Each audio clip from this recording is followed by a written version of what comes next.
فليستجيبوا لي وليؤمنوا بي لعلهم يرشدون.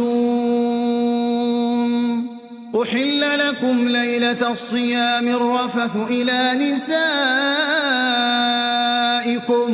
هن لباس لكم وأنتم لباس لهم.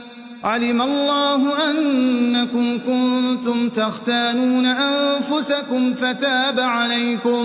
فتاب عليكم وعفى عنكم، فالآن باشروهن وابتغوا ما كتب الله لكم، وكلوا واشربوا حتى يتبين لكم الخيط الأبيض من الخيط الأسود من